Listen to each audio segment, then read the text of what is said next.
Are you an imposter? Are you just waiting for people to figure it out? That might sound like a weird question, but more than 20% of people, and perhaps as many as 40%, believe that they're imposters.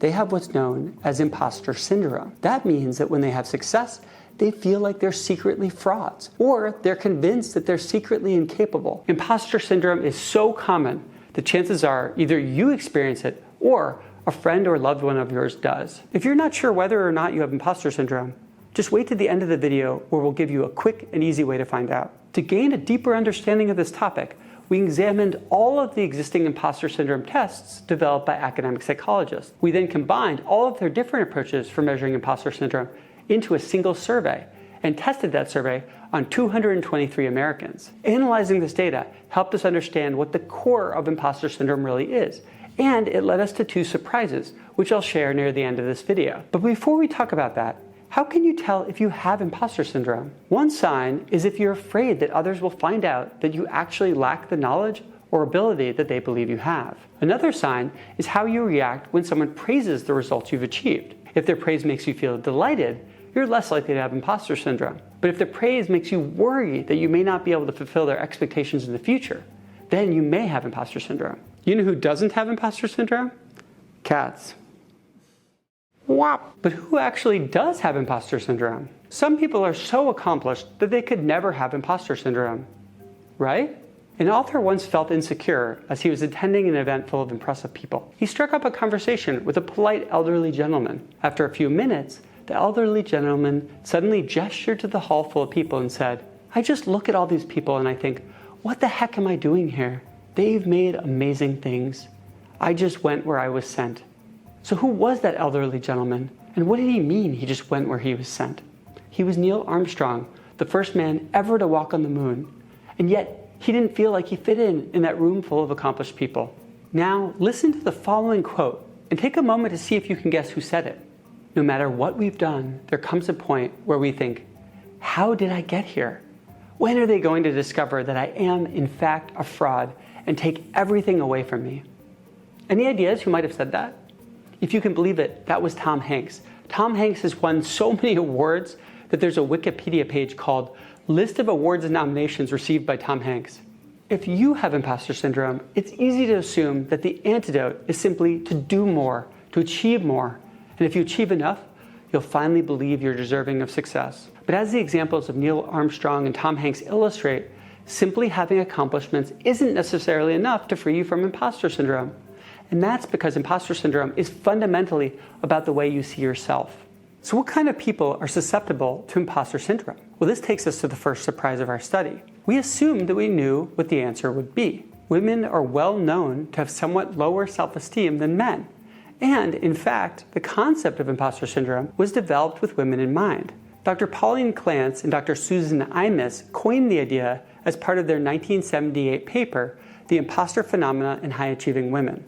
They wrote, imposter phenomenon is used to designate an internal experience of intellectual phoniness, which appears to be particularly prevalent and intense among a select sample of high-achieving women.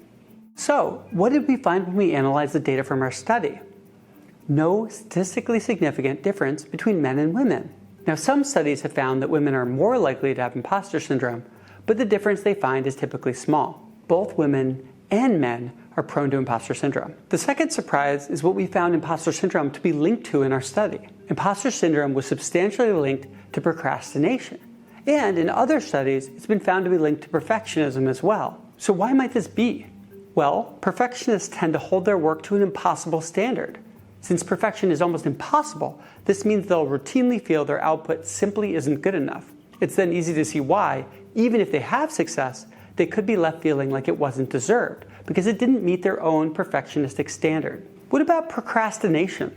Well, sometimes people procrastinate simply because there's something more enjoyable they'd rather be doing.